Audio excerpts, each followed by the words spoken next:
Pada bulan September tahun 2010, di kota Liang, Provinsi Jiangsu, hujan turun begitu deras selama berhari-hari. Akibatnya banyak para petani yang sebelumnya bekerja di ladang menghentikan kegiatan mereka selama hujan masih terus mengguyur begitu deras.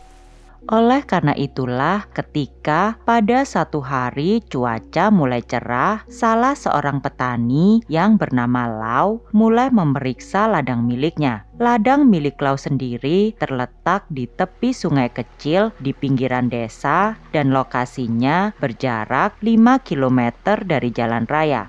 Pada saat itu, Lau melihat ladangnya dipenuhi dengan air akibat sungai yang meluap karena curah hujan yang begitu tinggi selama berhari-hari. Namun, pandangan mata Lau itu sekejap berpindah fokus manakala ia melihat sesuatu yang mengambang berwarna putih. Awalnya Lau berpikir mungkin benda putih itu adalah ikan yang tersangkut, karena ladangnya memang berada di tepi sungai. Oleh karena itulah ia lalu mendekati benda putih tersebut. Akan tetapi setelah semakin dekat, Lau mengamati benda itu, matanya langsung terbelalak ketika ia menyadari ternyata benda putih itu adalah sebuah tengkorak. Sontak karena ia begitu terkejut, Lau pun berteriak histeris.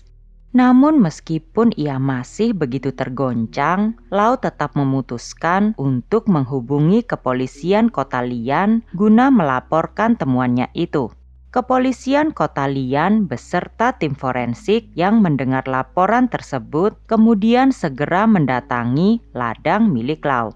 Dan benar saja, setibanya di sana, tim forensik memastikan bahwa benda yang ditemukan oleh Lau sebelumnya merupakan tengkorak manusia. Tengkorak tersebut diketahui tidak dalam bentuk yang utuh. Oleh karena itulah, tim forensik beserta tim kepolisian kemudian menyisir sungai dan juga ladang milik Lau untuk menemukan potongan tengkorak lainnya. Setelah 2 hari dalam pencarian, pada akhirnya tulang belulang itu berhasil terkumpul. Kini saatnya tim forensik menyatukan potongan tengkorak tersebut untuk bisa melanjutkan proses identifikasi. Setelah berhasil menyatukan tengkorak itu, tim forensik menyatakan bahwa tidak diketemukan adanya tanda-tanda luka yang fatal, seperti bekas benda tajam maupun benda tumpul di sekujur bagian tengkorak tersebut. Oleh karena itulah, mereka berspekulasi kematian korban akibat asfiksia mekanis karena pencekikan. Selanjutnya, setelah itu, menurut penuturan tim forensik, korban diketahui merupakan seorang wanita yang memiliki tinggi 160 cm dan berusia sekitar 25 tahun. Kemudian jika mengerucut pada waktu kematian korban, menurut hasil pemeriksaan, korban meninggal lebih dari setengah tahun yang lalu. Usai tim forensik memberikan runtutan laporan temuan mereka, di sisi lain tim penyidik merasakan laju penyelidikan mereka yang agak melambat dikarenakan minimnya alat bukti. Dari penyelidikan awal polisi selama 2 hari, mereka hanya menemukan sebuah ikat rambut dan juga sepatu yang digunakan oleh korban. Selain itu, tidak ada bukti fisik lainnya yang diperoleh oleh tim penyidik. Karena seperti yang diketahui, korban dipastikan meninggal lebih dari setengah tahun yang lalu. Hal ini menyebabkan meski sebelumnya terdapat bukti fisik, namun bukti fisik itu pasti telah hilang karena cuaca. Namun meski demikian, polisi memiliki keyakinan kuat bahwasannya korban memang sengaja dibuang di sungai kecil ini. Oleh karena kurangnya alat bukti yang ditemukan pada tubuh korban maupun tempat diketemukannya korban, polisi kemudian fokus untuk menemukan identitas korban terlebih dahulu. Oleh karena itulah, mereka kini mulai mencari dalam database orang hilang yang sebelumnya telah dilaporkan kepada polisi.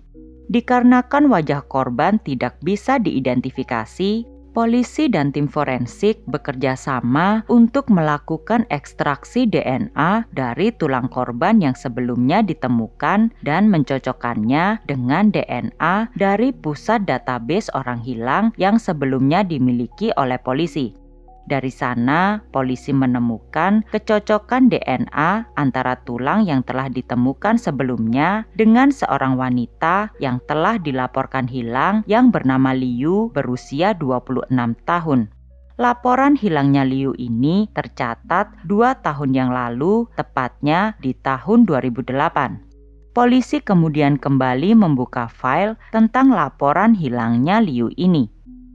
Pada tanggal 5 September tahun 2008, seorang pria yang bernama Tao melaporkan bahwa istrinya, Liu, tidak kunjung pulang semalaman. Tao begitu cemas lantaran takut hal buruk terjadi kepada Liu, entah ia mengalami kecelakaan atau sejenisnya.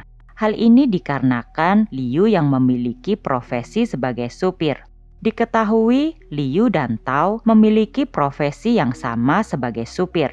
Namun, jika Tao menjadi supir taksi milik perusahaan taksi, bedanya Liu menjadi supir mobil van-nya sendiri. Liu biasanya bekerja jika dihubungi oleh kliennya, entah itu untuk mengambil barang atau menjemput seseorang. Akan tetapi, tak jarang juga Liu memarkirkan mobilnya di tempat-tempat tertentu untuk mencari penumpang. Namun meski demikian, ia tidak berkeliling seperti Tao suaminya.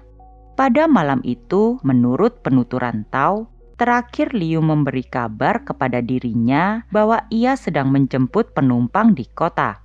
Kemudian pada pukul 9 malam, Tao menghubungi ponsel Liu, namun ponselnya tidak aktif hingga semalaman Liu tidak pulang ke rumah mereka. Berdasarkan informasi dari Tao, Liu sering berhenti di sebuah supermarket tak jauh dari tempat tinggalnya untuk mencari penumpang. Dengan bekal informasi dari Tao itulah, polisi kemudian mendatangi supermarket tersebut.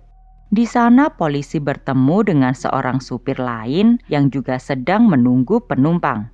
Supir itu bernama Zhang. Dalam perbincangannya dengan polisi, Zhang mengatakan bahwa ia sempat melihat Liu mengangkut penumpang pukul 8 malam.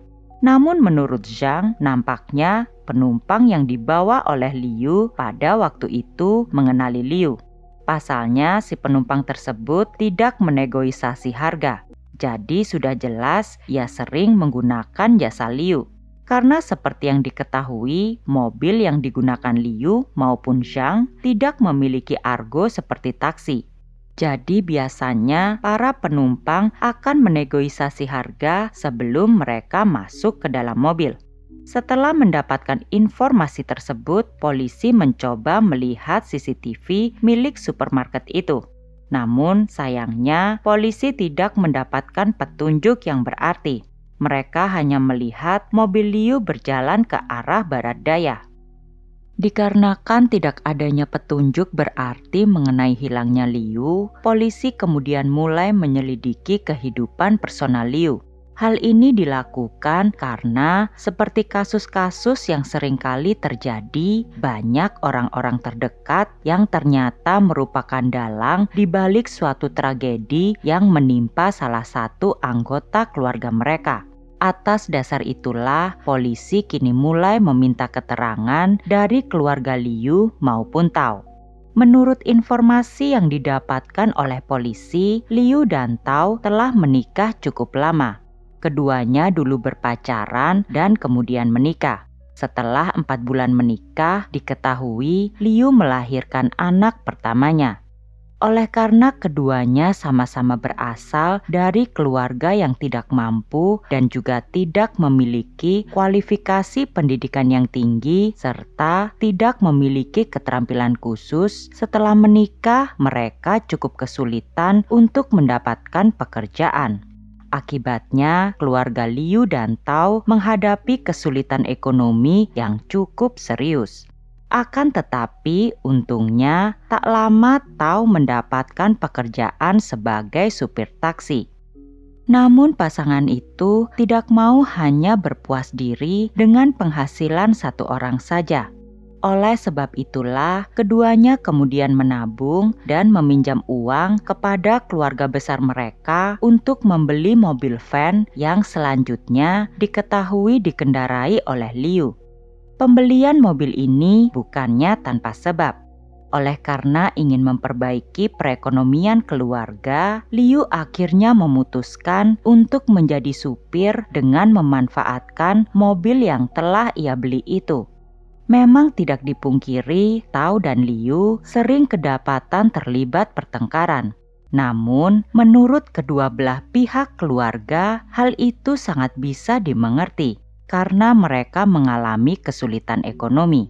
Dari perbincangan polisi dengan keluarga Tao dan Liu, kembali polisi tidak menemukan sesuatu yang janggal.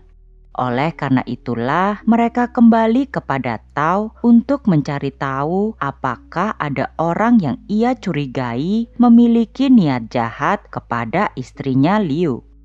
Mendengar pertanyaan dari polisi tersebut, Tao dengan yakin menyebutkan nama seorang laki-laki yang bernama Pan.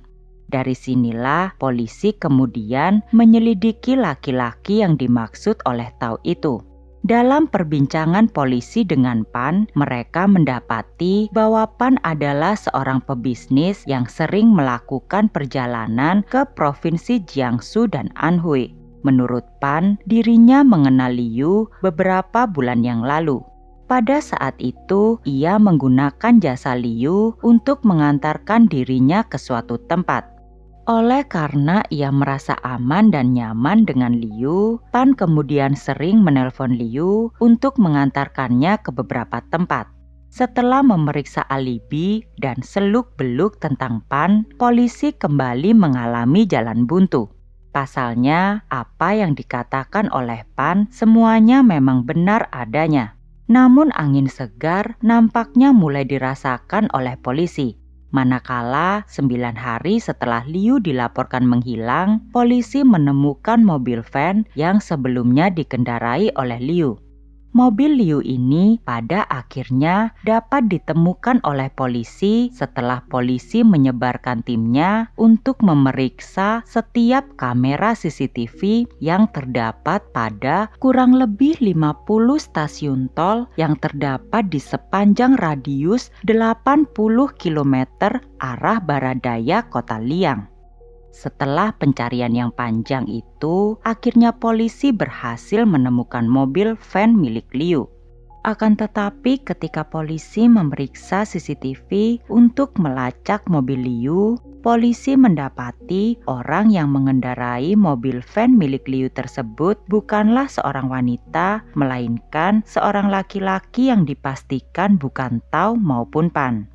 Hingga pada akhirnya mobil milik Liu ini diketemukan di sebuah tempat terpencil yang terletak di Kabupaten Nanling.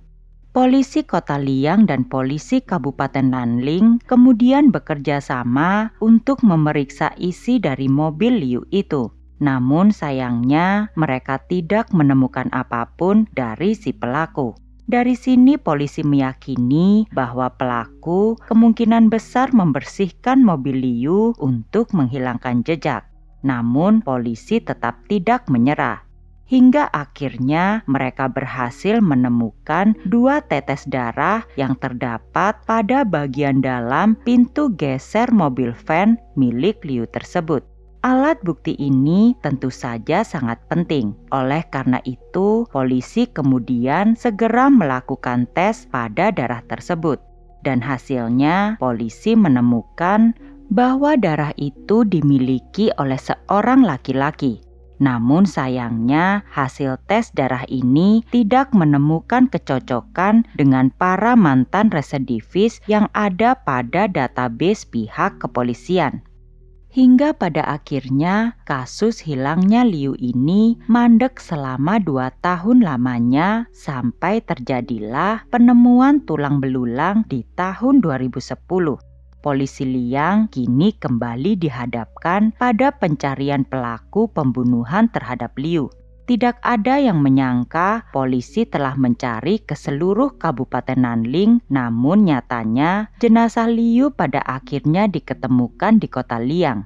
Kini pada tahun 2010, polisi Kota Liang kembali menyelidiki kasus pembunuhan Liu ini. Mereka menemukan beberapa fenomena yang cukup asing. Hal ini dikarenakan polisi mendapati sekumpulan siput dengan jumlah yang sangat banyak terdapat di sungai kecil tempat kerangka Liu ditemukan. Pada dasarnya memang sangatlah lumrah jika mendapati siput di sebuah sungai. Namun jika jumlahnya terlampau besar seperti ini, pastilah ada sesuatu yang patut mereka selidiki. Oleh karena itu, polisi kemudian kembali berbicara kepada warga desa yang tinggal di sekitaran sungai kecil itu. Menurut mereka, sekitar 2 tahun yang lalu, para warga desa sempat terganggu dengan banyaknya siput yang ada di sekitaran sungai. Bukan hanya mengenai siput yang begitu banyak, namun juga bau busuk yang dikeluarkan oleh siput-siput tersebut. Oleh karena itulah, para warga berpendapat bahwa siput-siput itu sengaja dibuang di sekitaran sungai kecil tersebut. Selain itu, salah seorang warga desa juga sempat bercerita bahwa dirinya menyaksikan seorang laki-laki membuang setumpuk siput ke dalam sungai tersebut. Pria itu bahkan melakukan hal tersebut sebanyak 2 kali. Mendengar hal demikian, polisi kini berspekulasi bahwa siput-siput ini memang sengaja dibuang di sekitaran sungai untuk menutupi jenazah Liu. Setelah mendapatkan informasi tersebut, polisi kini mulai melakukan profiling kepada pelaku dengan berbekal cara si pelaku menutupi jenazah Liu. Yang pertama, pastilah si pelaku sangat mengenal daerah Liang ini. Oleh karena itulah, pelaku tidak kesulitan untuk menemukan sungai terpencil itu untuk membuang siput. Yang kedua, pastilah si pelaku memiliki pekerjaan yang berhubungan erat dengan siput. Setelah beberapa waktu melakukan pencarian yang panjang, pada akhirnya polisi dapat menunjuk salah seorang nama, yakni Song.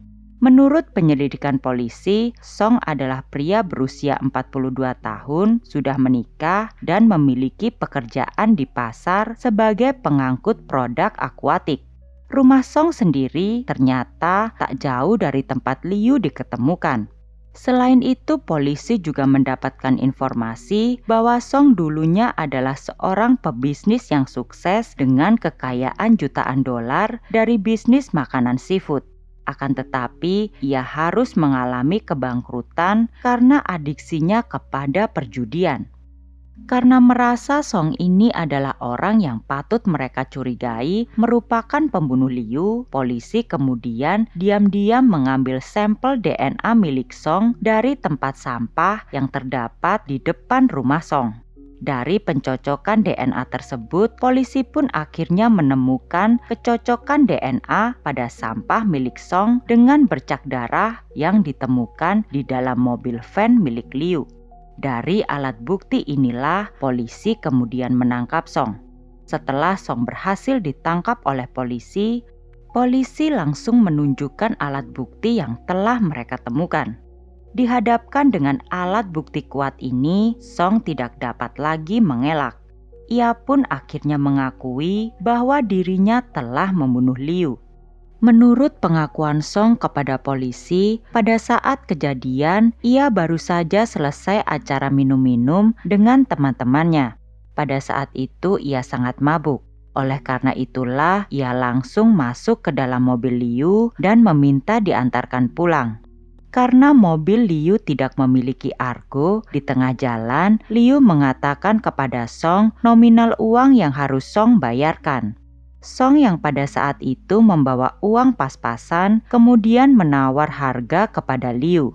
Dikarenakan keduanya tidak mencapai kesepakatan harga, akhirnya Liu memberhentikan mobilnya dan meminta Song untuk turun.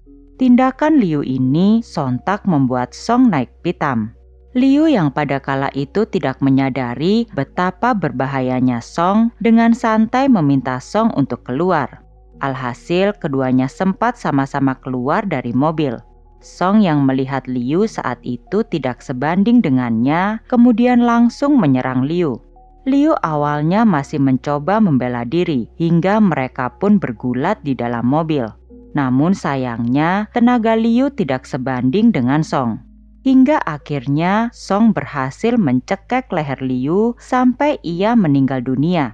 Setelah menyadari Liu telah meninggal, Song kemudian mengemudikan mobil Liu menuju sungai tempat kerangka Liu akhirnya ditemukan.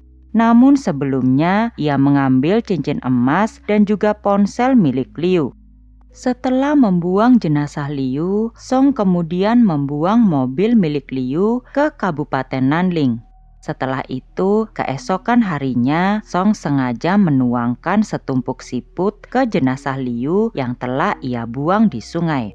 Karena takut jenazah Liu akan diketemukan, 2 hari setelahnya, Song kembali melakukan hal yang sama. Ketika menangkap Song, polisi mendapati bahwa cincin emas dan ponsel milik Liu tengah dikenakan oleh istri Song. Meskipun sebelumnya Song telah berhasil membuat polisi kebingungan dengan caranya menutupi kejahatannya dengan rapi, namun pada akhirnya sebaik-baiknya Song menutupi semuanya, ia kini harus mempertanggungjawabkan perbuatannya di pengadilan. Pada bulan Mei tahun 2011, oleh majelis hakim, Song dijatuhi hukuman mati atas pembunuhan yang ia lakukan kepada Liu. Jika melihat dari lajur kehidupan Song, ia diketahui memiliki kehidupan yang sangat naik turun. Bagaimana tidak, ketika berusia 20 tahun, Song ternyata sempat masuk penjara karena pencurian. Setelah bebas dari penjara, ia merantau ke kota Liang dan memiliki bisnis yang cukup sukses. Namun di usianya yang ke-40 tahun, karena kebodohannya, bisnis Song akhirnya hancur. Dan di usianya yang ke-42 tahun, Song divonis hukuman mati karena kasus pembunuhan yang dilakukannya. Bagaimana pendapat kalian tentang kasus ini? Silahkan tulis di kolom komentar. Namun sebelumnya, jangan lupa subscribe, like, and share. Sampai ketemu di kasus-kasus Channel House selanjutnya. Terima kasih. Bye.